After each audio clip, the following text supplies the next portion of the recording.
Dragi prijatelji, večeras ćemo obraditi jedan slučaj koji se desio 2002. godine i uznemirio je ne samo Split, već bogami celu Dalmaciju, a slobodno mogu reći i region. Slučaj je otkriven 22. januara 2002. godine u ulici Mažuranićevo šetalište broj 7 na drugom spratu. Tamo je otkrivena jedna devojka stara 24 godine koja je bila ubijena.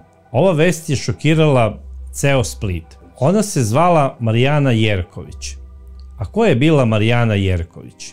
Marijana Jerković je rođena 1978. godine u Splitu, kao jedino dete u porodici Jerkovića. Živela je sa ocem i majkom, završila je osnovnu školu i srednju u Splitu, a kasnije je upisala pravni fakultet. Kada je počela da studira prava, preselila se kod tetke u Split. Kada je njen otac umro u njenoj 21. godini, sahranjen je na Trogirskom groblju. I naravno nastaju problemi oko finansiranja samog školovanja, jer porodica je živela vrlo skromno u jednom kvartu Splita, blizu Marine, i izdržavala se od svog rada. Bili su zapravo porodica za ugled.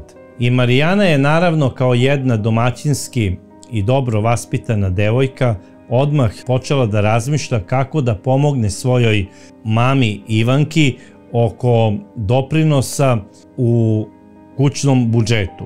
I konkurisala je za jedan posao koji je zapravo bio rad u jednoj agenciji za trgovinu nekretninama.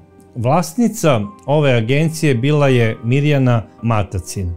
To je jedna vrlo privlačna i lepa plavuša koja je završila pravni fakultet i htela je da u svojoj agenciji ima radnike koji dobro poznaju prava.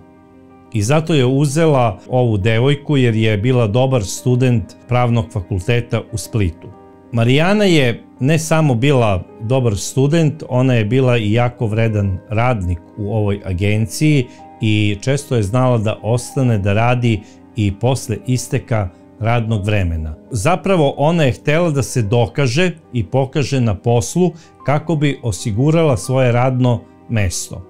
Ona je zadnja odlazila, a ujutru bi dolazila prva. U vreme kada je Marijana počela da radi, jedna koleginica koja je radila tu sa njom još od ranije, požalila joj se da ima seksualno uznemiravanje od strane jednog starijeg kolege koji je tu radio već duže vremena. Zapravo radi se o jednom bivšem nastavniku iz jedne škole koji je izbačen iz iste zato što je imao nepristojni pristup prema maloletnicama, odnosno udvarao se devojčicama, klasičan pedofil. I on je zbog pedofilije bio izbačen iz škole, ali je posao našao u ovoj agenciji.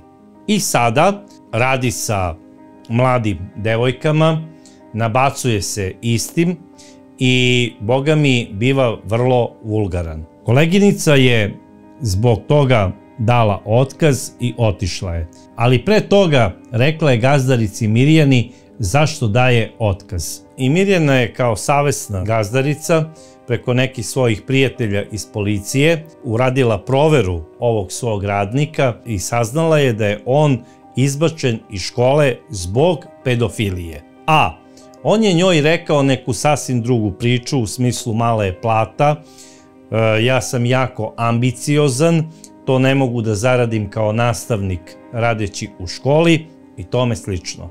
I šta se sada dešava?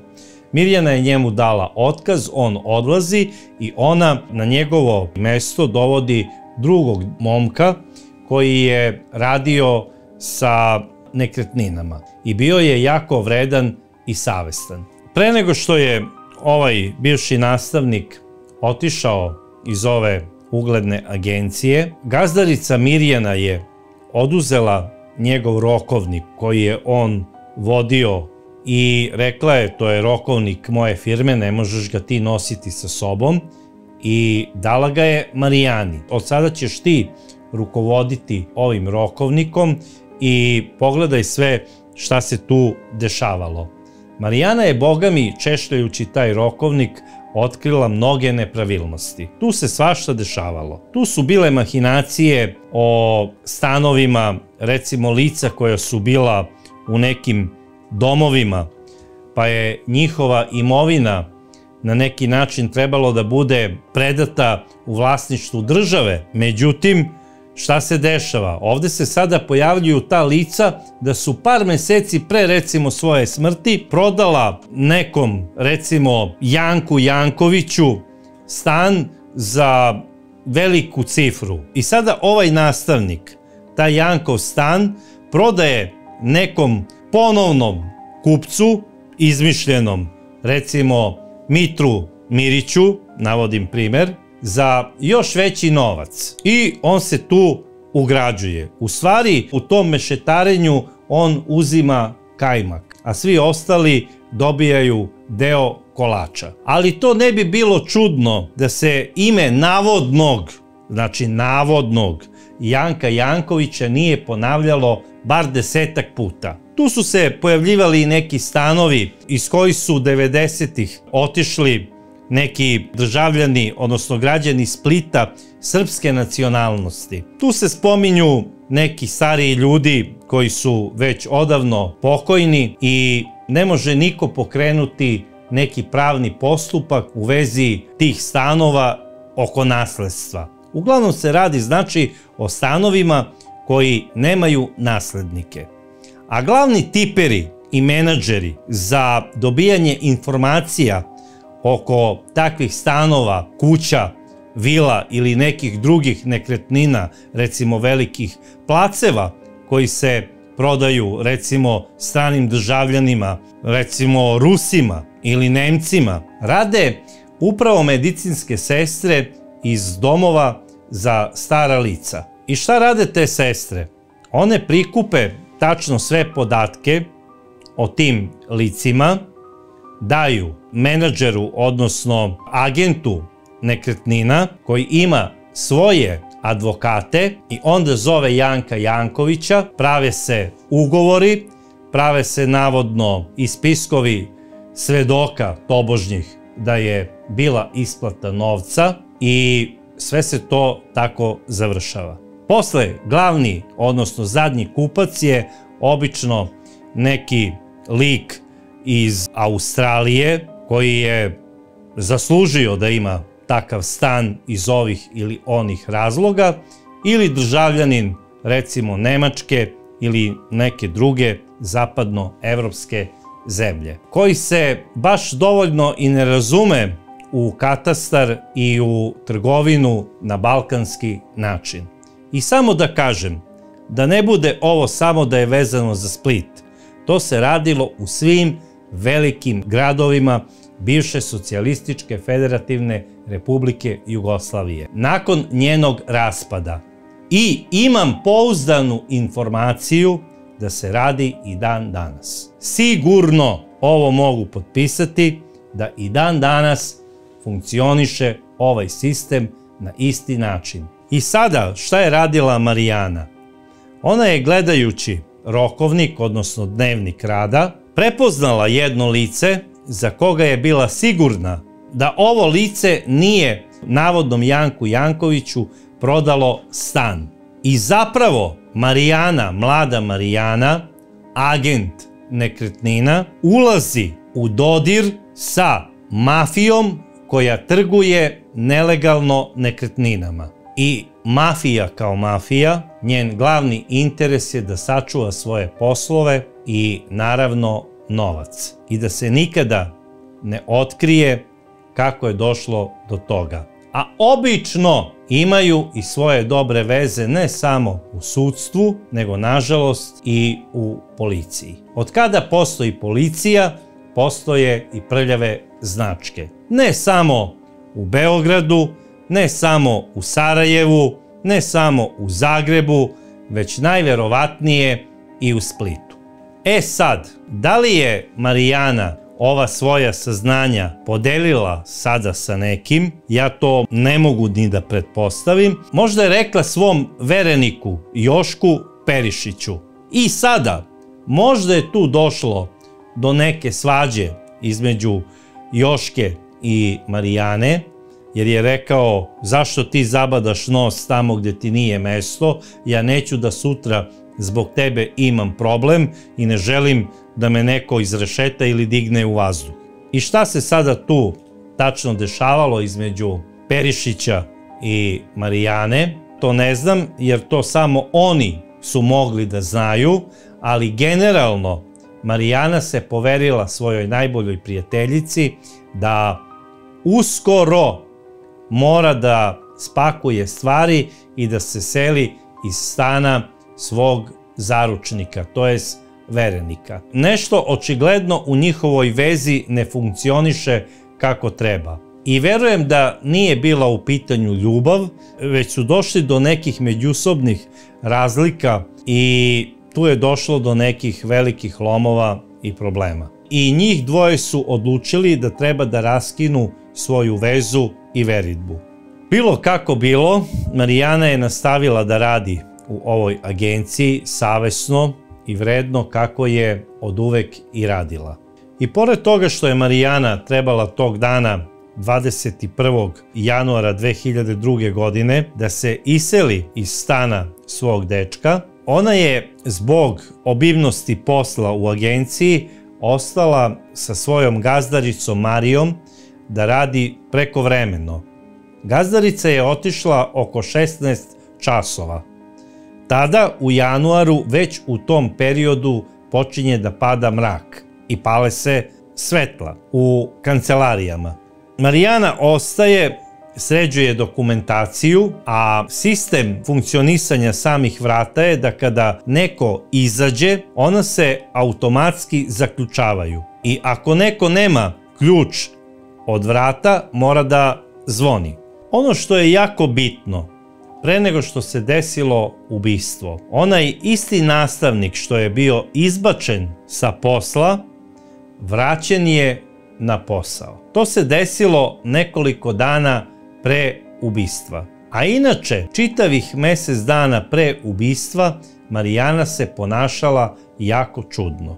Bila je zapravo preplašena i prosto je bila u strahu da ostane sama u kancelariji i da se kreće ulicom posle 17 časova. A šta je zapravo nju plašilo, to niko ne zna, možemo samo da pretpostavimo. Tog dana, 22. januara, bio je utorak. Zvonimir Brzica, kao i obično, krenuo je motorom na posao. On je po nekoj rutini dolazio uvek posle Marijane, a tog dana je malo nešto i zakasnio.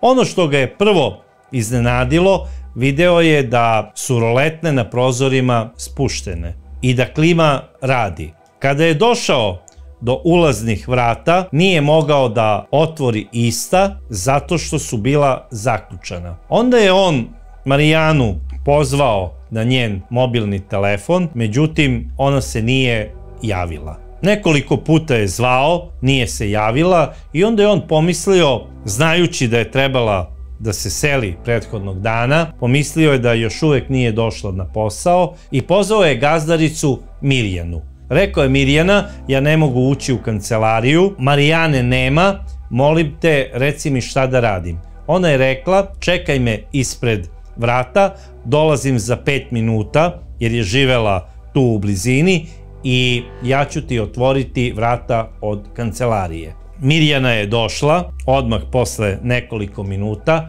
otključala je vrata i njih dvoje su zajedno ušli u prostorije agencije. Zvonimir ulazi u Marijaninu kancelariju, pali svetlo i ono što je video sledilo ga je od užasa. I viknuo je: Marijana je na podu. Mirjana je utrčala i naravno odmah je počela da vrišti, jer je primetila da je Marijana u lokvi krvi. I rekla je: ništa ne diraj, zovi odmah policiju i hitnu pomoć. I tako su i uradili. Dojavu o smrti Marijane Jerković policija je zaprimila u 9 časova i 51 minut. I šta se zapravo dešava?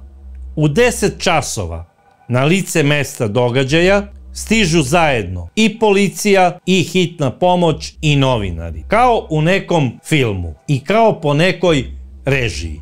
I tu se već više i ne zna ko radi uviđaj, ko slika, ko izveštava, a ko ustanovljava smrt.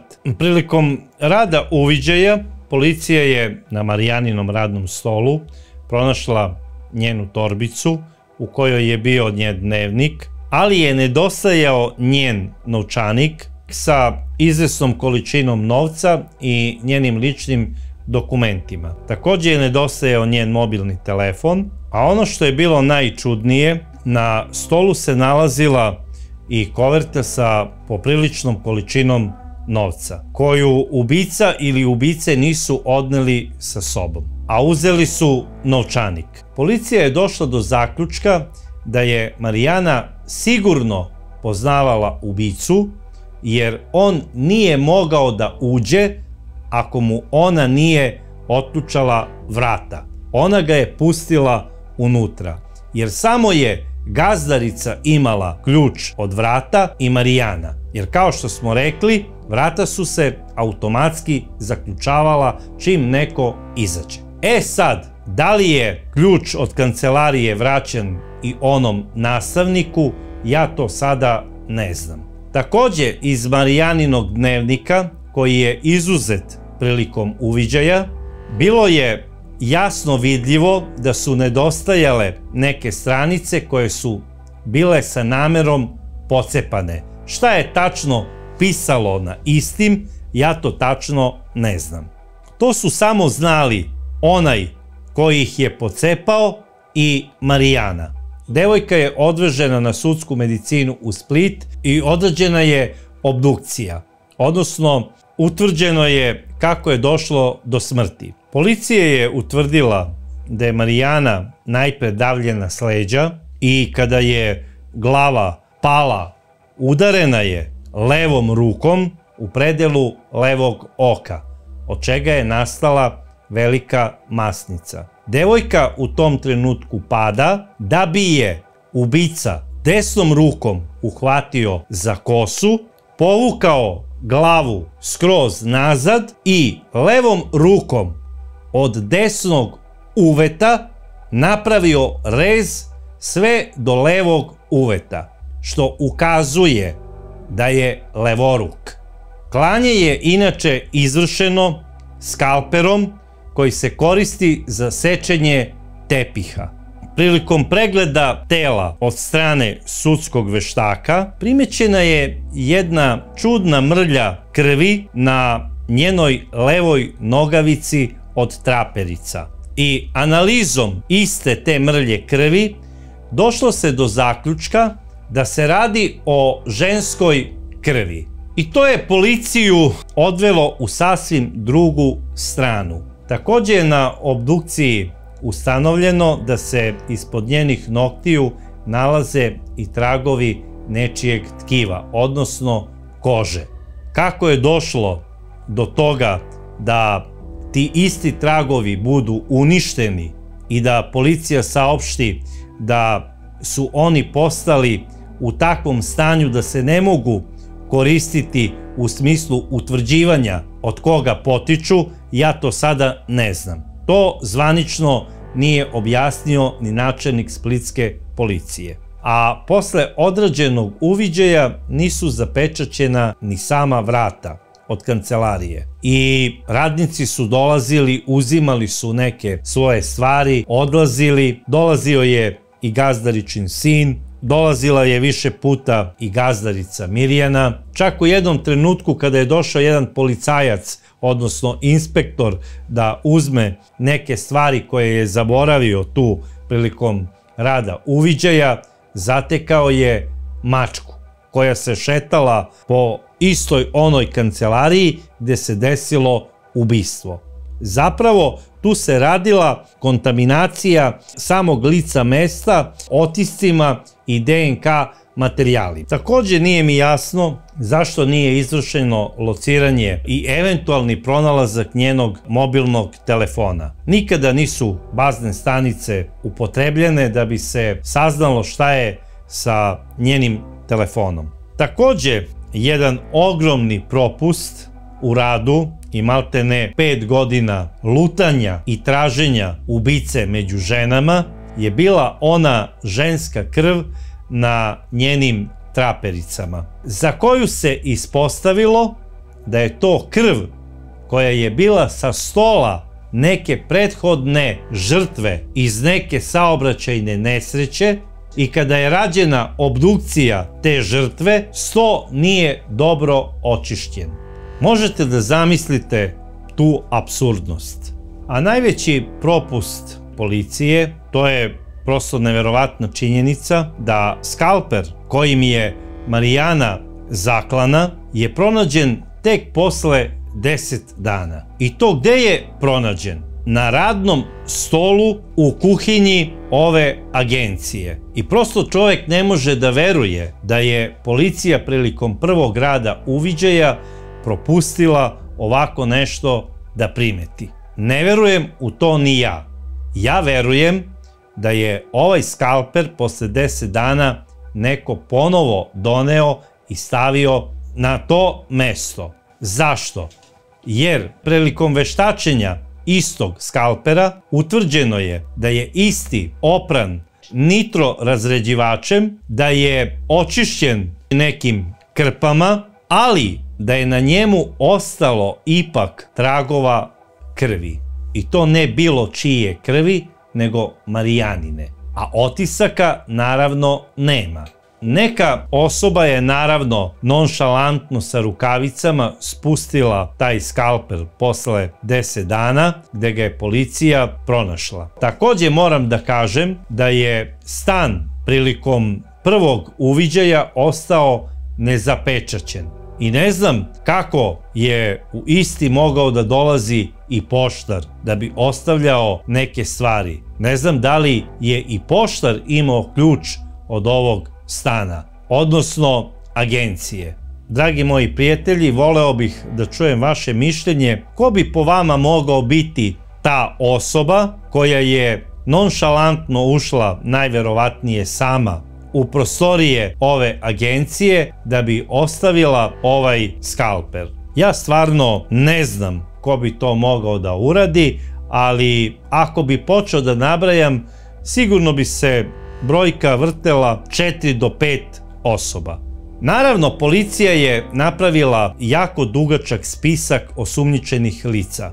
100 ljudi je privedeno na saslušanje i rađen je, bogami, i poligraf. Poligrafski je ispitivan i kolega koji ju je pronašao, takođe i gazdarica i gazdaričin sin, ispitan je i njen verenik, međutim dečko je imao sigurni alibi za to vreme i za taj dan i on je oslobođen dalje istrage. Takođe je ispitan i osumnjičen i onaj profesor, ali tek 10 dana posle ubistva. I kada su otišli da urade pretres njegovog stana, utvrdili su da je on sve stvari koje posjeduje od garderobe već nekoliko puta oprao. I iste nisu mogle da se koriste u smislu traženja nekih tragova na njima. Policija je radila svoj posao, doduše kako je znala i umela, da bi sami krug suzila na njih 4. Od njih 4, najmanje jedno lice je bilo levoruko. I moram priznati, sigurno po mojoj pretpostavci, dosta snažno u rukama. Istraga je tapkala u mestu. Čak je splitska policija raspisala nagradu od 100.000 kuna za svaku informaciju koja bude doprinela tome da se otkrije eventualni počinilac ovog krivičnog dela. Ubrzo posle toga i sam ministar policije raspisuje nagradu od 100.000 kuna. 2015. godine Ministarstvo pravde Hrvatske takođe potvrđuje da je raspisana nagrada od 100.000 kuna za svaku informaciju o ovom krivičnom delu. Ali niko nikada nije mogao da saopšti ništa što je vezano za istinu o ovom krivičnom delu. I još jednu stvar da kažem, da prilikom ubistava koje rade žene nikada ne idu na fazu davljenja. One ili rade udarcima po glavi ili ubadaju nožem, jer žene nikada u prvoj fazi neće uraditi davljenje zato što se plaše da ne dobiju povratnu reakciju žrtve, odnosno da budu od predatora pretvorene u žrtvu. Samo onaj ko se osjeća mnogo snažnijim ide na prvu varijantu davljenja. A da bi neko nekome prišao s leđa, mora da je dobro poznavao samu žrtvu i da je ona u njega imala bezgranično poverenje. Na kraju krajeva, slušajući priče o toj vrsti mafije koja trguje nekretninama, slušao sam mnoge užasne stvari. I u jednom trenutku, kada dođe do toga da se izvrši podela plena, prestaje svaka ljubav. Tu jedino vlada ljubav za novcem. I najverovatnije u onom dnevniku je bio spisak nečega što je znala i ova buduća pravnica. I što je ona prepisala u svoj dnevnik. Zato su iscepane i stranice iz njenog dnevnika i zato je najverovatnije i ugašen ovaj mladi život punoj snazi i lepoti. Sa nepunih 24 godine. I do dan danas, znači 21 godinu posle ovog ubistva, ne zna se počinilac ovog krivičnog dela. On sada mirno šeta ulicama Splita i možda ga svakog dana sreću prijatelji, poznanici, a možda i sama majka Marijane Jerković, što je zaista jedan pravi horor. A ona počiva na groblju pored svog oca već 21 godinu čekajući pravdu za sebe. I kao što je jednom davno i sam Šekspir rekao, vreme je takvo da na kraju curenjem donese istinu. Međutim, ovde je procurilo 21 godina, ali istine i pravde za ovu devojku nema. Naravno, vaše mišljenje o tome ko bi mogao da ubije Marijanu, napišite mi u vašim komentarima. A mi se vidimo u sledećoj čudnoj priči. A do tada ja vas pozdravljam.